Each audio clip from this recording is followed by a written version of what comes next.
बिस्मिल्लाहिर्रहमानिर्रहीम अस्सलाम वालेकुम वरहमतुल्लाहि वबरकातुहू।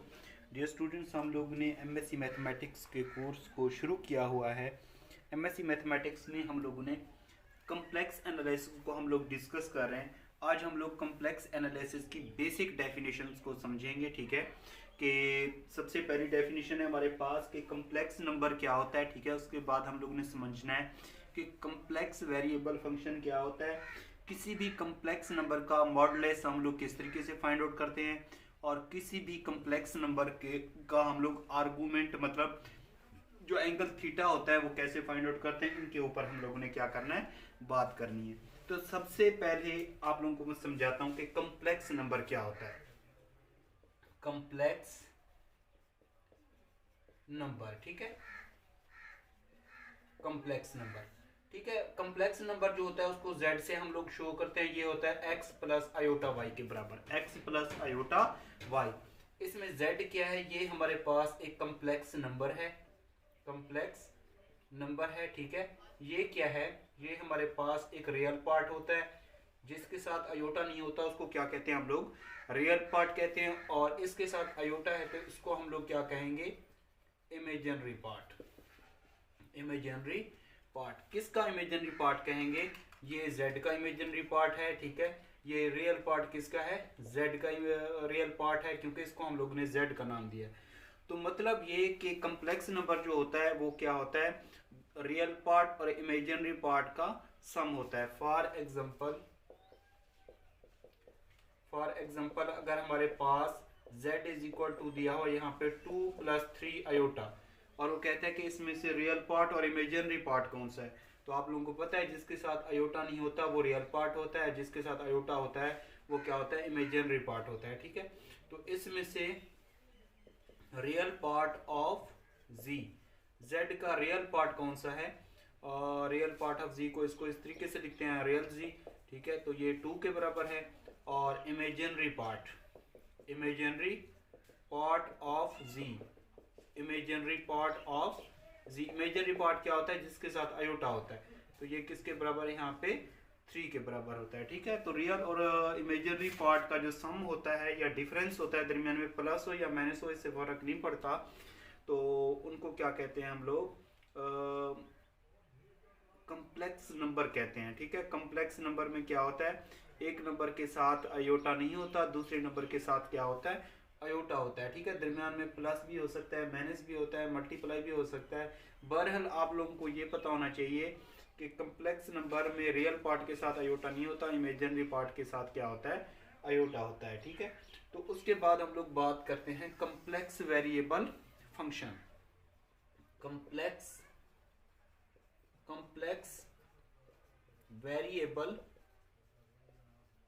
फंक्शन, ठीक है। कम्प्लेक्स वेरिएबल फंक्शन होता है उसको या तो हम लोग w से ज़ाहिर करते हैं या f ऑफ z से ज़ाहिर करते हैं। ये इज इक्वल टू होता है u प्लस आयोटा v के बराबर। ठीक है, u प्लस आयोटा v। ये वाला जो u होता है, ये हमारे पास एक्स वाई का फंक्शन भी हो सकता है। ठीक है, प्लस आयोटा v जो होता है ये हमारे पास एक्स वाई का फंक्शन हो सकता है। मतलब किसी भी फंक्शन के साथ अगर f आ जाए और यहाँ पे कोई कम्प्लेक्स नंबर हो, ठीक है, तो ये f ऑफ z क्या होता है, कम्प्लेक्स वेरिएबल फंक्शन होता है। ठीक है, यहाँ पे u हमारे पास किसके बराबर होता है, ये बराबर होता है u into x comma y, और v इज इक्वल टू होता है v into x comma y के बराबर। ठीक है, इसको कहते हैं हम लोग कम्प्लेक्स वेरिएबल फंक्शन कहते हैं। ठीक है, फॉर एग्जांपल अगर हमारे पास यहाँ पे f ऑफ z दिया हुआ है z के इक्वल, ठीक है, z का स्क्वायर, ये हमारे पास एक कम्प्लेक्स वेरिएबल फंक्शन है। तो इसको कम्प्लेक्स वेरिएबल फंक्शन बनाने के लिए हम लोग क्या पुट करेंगे, z की जगह पे पुट कर लेंगे x प्लस आयोटा y। तो ये हमारे पास हो जाएगा f of z is equal to x plus iota y। ठीक है, इसका होल का स्क्वायर। तो इसका जब स्क्वायर ओपन करेंगे तो ये हमारे पास हो जाएगा a का स्क्वायर प्लस b का स्क्वायर प्लस 2ab। ठीक है, तो ये आ जाएगा x का स्क्वायर माइनस y का स्क्वायर, क्योंकि आयोटा स्क्वायर की वैल्यू होती है -1 के बराबर। इस वजह से यहाँ पे नेगेटिव साइन आ गया, तो ये आ जाएगा आयोटा 2xy। ठीक है, f ऑफ z। ठीक है, क्योंकि f of z is equal to होता है u प्लस आयोटा v, उसमें रियल पार्ट भी होता है और इमेजिनरी पार्ट भी होता है। तो यहाँ पे u किसके बराबर होगा, x square minus y square, और v किसके बराबर होगा, 2x y के बराबर होगा। ठीक है, तो ये हमारे पास क्या होता है, एक कम्प्लेक्स वेरिएबल फंक्शन होता है। ठीक है, उसके बाद हम लोग बात करते हैं कि कोई भी हमारे पास कम्प्लेक्स नंबर गिवन हो तो उसका हम लोग मॉडलेस वैल्यू किस तरीके से फाइंड आउट करते हैं। ठीक है, उसकी अब्सोल्यूट वैल्यू किस तरीके से फाइंड आउट करते हैं। कोई भी हमारे पास कम्प्लेक्स नंबर हो तो उसकी मॉडलेस वैल्यू या जिसको कहते हैं हम लोग अब्सोल्यूट वैल्यू या उसका मॉड किस तरीके से फाइंड आउट करते हैं उसके ऊपर बात करते हैं।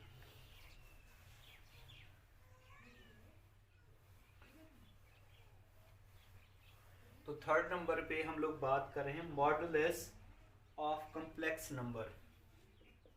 थर्ड नंबर है मॉडुलस ऑफ कम्प्लेक्स नंबर्स। ठीक है, अगर हमारे पास सबसे पहले तो कम्प्लेक्स नंबर होना चाहिए, कम्प्लेक्स नंबर होगा तो उसका मॉडुलस लेंगे। तो अगर हमारे पास यहाँ पे x प्लस अयोटा y है, ठीक है, इसका हम लोगों ने फाइंड आउट करना है मॉडुलस। तो मॉडुलस के लिए हम लोग इसका मॉड ले लेंगे। ठीक है, वो बराबर होता है, मॉडुलस हमारे बराबर होता है रियल पार्ट का square, real part of z का square plus imaginary part of z का स्क्वायर। तो सबसे पहले इस z में से रियल पार्ट और इमेजिनरी पार्ट निकालो। रियल पार्ट क्या होता है, जिसके साथ अयोटा नहीं होता, तो इसके साथ अयोटा नहीं है तो ये रियल पार्ट है, तो ये हो जाएगा x का square plus imaginary part of z तो y का स्क्वायर। ठीक है, ये होता है formula modulus of complex number. For example अगर हमारे पास यहाँ पे दिया हुआ है z is equal to 2 plus 3 iota, 2 plus 3 iota, और इसका हम लोगों ने फाइंड आउट करना हो, मॉडुलस वैल्यू फाइंड आउट करनी हो। ठीक है, मॉडुलस वैल्यू फाइंड आउट करनी है तो हम लोग क्या करेंगे कि ये इज इक्वल टू हो जाएगा हमारे पास रियल पार्ट का स्क्वायर प्लस इमेजिनरी पार्ट का स्क्वायर। तो ये हमारे पास हो जाएगा 2 का स्क्वायर प्लस 3 का स्क्वायर। तो इसको सॉल्व कर लेंगे, ये हमारे पास हो जाएगा 4 प्लस 9 इज इक्वल टू, ये हमारे पास हो जाएगा 13 स्क्वायर रूट आ जाएगा। ठीक है, अगर हमारे पास यहाँ पे z इज इक्वल टू दिया हुआ है 2 माइनस 3 अयोटा, 2 माइनस 3 अयोटा, और इसका हम लोगों ने फाइंड आउट करना हो मॉडुलस वैल्यू। ठीक है, अब यहाँ पे मैंने नेगेटिव साइन दिया, तो नेगेटिव साइन आ जाए तो फिर किस तरीके से एब्सोल्यूट वैल्यू या मॉडुलस वैल्यू फाइंड आउट करते हैं ये बताना चाह रहा हूँ अब आप लोगों को। तो देखेंगे अगर इसकी हम लोगों ने फाइंड आउट करनी हो एब्सोल्यूट वैल्यू या जिसको कहते हैं मॉडुलस वैल्यू, तो ये हमारे पास इक्वल टू हो जाएगा 2 का स्क्वायर प्लस माइनस 3 का स्क्वायर, रियल पार्ट का स्क्वायर प्लस इमेजिनरी, दरमियान में प्लस होता है। ठीक है, तो अगर नेगेटिव कोई नंबर आ जाए तो फिर माइनस नेगेटिव का लिख के उसके ऊपर स्क्वायर लगा देते हैं। तो ये हमारे पास हो जाएगा 4 प्लस माइनस 3 का स्क्वायर, यहाँ पे स्क्वायर की वजह से माइनस प्लस में चेंज हो जाएगा, तो ये आ जाएगा 9 और यहाँ पे आ जाएगा 13 स्क्वायर रूट। ठीक है, तो इस तरीके से किसी भी कम्प्लेक्स नंबर की मॉडुलस वैल्यू फाइंड आउट करते हैं। उसके बाद चौथे नंबर पे हम लोग बात करते हैं argument of complex number. Argument of complex numbers. ठीक है, कोई भी हमारे पास कम्प्लेक्स नंबर दिया हुआ है तो उसका हम लोग आर्गुमेंट किस तरीके से फाइंड आउट करते हैं। ठीक है, आर्गुमेंट का मतलब ये होता है कि हम लोग उसका थीटा किस तरीके से फाइंड आउट करते हैं। ठीक है, एंगल किस तरीके से निकालते हैं। तो अगर हमारे पास कोई कम्प्लेक्स नंबर है x प्लस अयोटा y, ठीक है, इसका हम लोगों ने फाइंड आउट करना है आर्गुमेंट।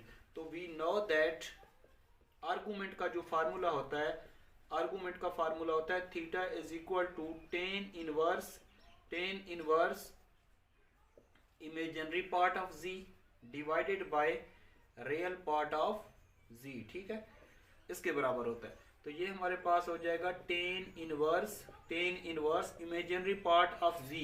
इमेजिनरी पार्ट क्या है, यहाँ पे y है। ठीक है, और रियल पार्ट क्या है, हमारे पास x है। तो इस तरीके से हम लोग किसी भी कम्प्लेक्स नंबर का आर्गुमेंट फाइंड आउट करते हैं। ठीक है, इसकी एग्जांपल भी मैं दे देता हूँ। फॉर एग्जांपल अगर हमारे पास यहाँ पे कम्प्लेक्स नंबर दिया हुआ है ये वाला 2 प्लस 3 अयोटा, 2 प्लस 3 अयोटा दिया हुआ है। ठीक है, इसका हम लोगों ने फाइंड आउट करना है आर्गुमेंट, थीटा फाइंड आउट करना है। तो हम लोग क्या करेंगे, फार्मूला अप्लाई कर देंगे। थीटा इज इक्वल टू होता है tan inverse y over x, ठीक है।